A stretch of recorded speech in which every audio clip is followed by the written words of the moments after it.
why we are created as humans and why we are here. Like, what is the purpose of life? Why have we been given life? I think we're here to struggle and to learn. I don't think we're here to be happy. That's why when we keep going back to the happy argument, I've always found that kind of frustrating and annoying.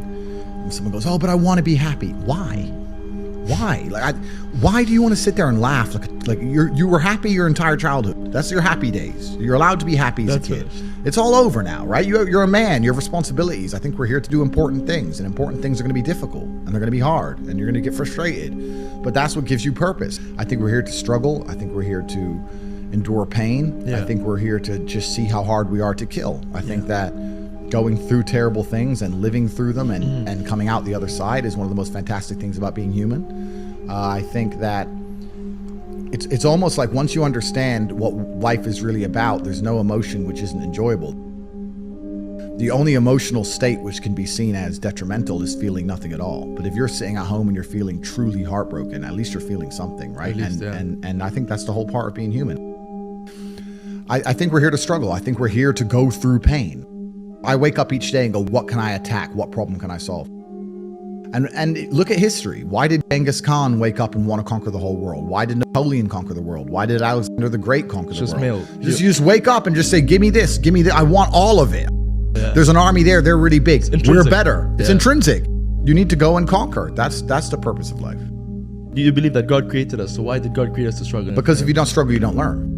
God created us to learn and understand ourselves and understand other people and understand the world. And what did I say earlier? I said that you don't learn a lesson without pain. So you have to struggle to learn anything. There's only two ways to learn things, the hard way or the harder way. If you're smart, you can learn the hard way. But in my experience, 99% of the planet only learn the hardest possible way. If you want to feel happy inside of yourself and you want to feel content and you want to feel stable inside of yourself, you need to live true to God. And I'm not saying you can't drink a little bit of alcohol or not party or not have a little bit of fun, but you have to be a good person.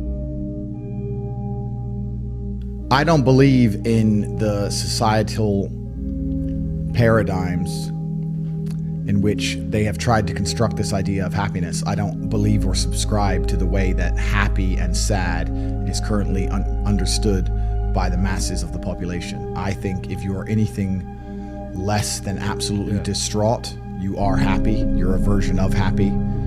It's like saying gray is a version of black, right? No matter how light the gray is, you can still call it a version of black. And unless you've gone through an event, which hopefully doesn't happen too often, like the passing of a family member or something that's truly destructive and detrimental to your mindset, besides these events, which hopefully only happen a few times in your life, you should be happy. If you're not crying or paralyzed in silence due to the absolute magnitude of a detrimental circumstance or the absolute magnitude of a negative event, then you are a version of happy. So I am always happy is the short answer. I don't believe in not being happy. I don't believe in not saying to myself I'm happy. I'm always a version of happy.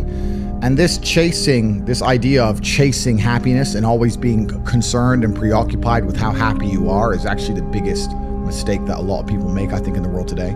Especially men who wake up and go, oh, I don't really feel happy, so I need to get happier. And that's how they end up down a hedonistic path of drugs or alcohol or gambling, chasing pleasure. I don't care how I feel. I don't care if I feel happy or sad. It doesn't really affect what I do each day. I do the exact same things. I act the exact same way. I don't care. I don't put weight to the significance of the emotion. So I always consider myself a happy person, but if I woke up and I was slightly less happy one day than another, it wouldn't affect anything I do and I wouldn't put any relevance to it. I'm human and that's life.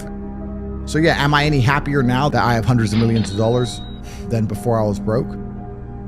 Not really, but I was never unhappy. I'm the same state that I was then that I am now. I have work to do and I will do it. It's as simple as that. Well, also, there's no light without dark, and there's no joy without pain. You can't have a rainbow without a little rain. No matter how hard you chase pleasure and happiness, there's going to be dips and troughs in between. There's going to be come downs and downtrends, and you're going to have the juxtaposition between that time you were laughing your head off and acting giddish like a child, and the time that you feel depressed as such. And I think it's much better to just adopt a very disciplined, stoic mindset. I'm always the same base level of happy regardless. If I lost all of my money today, I would be the same happy.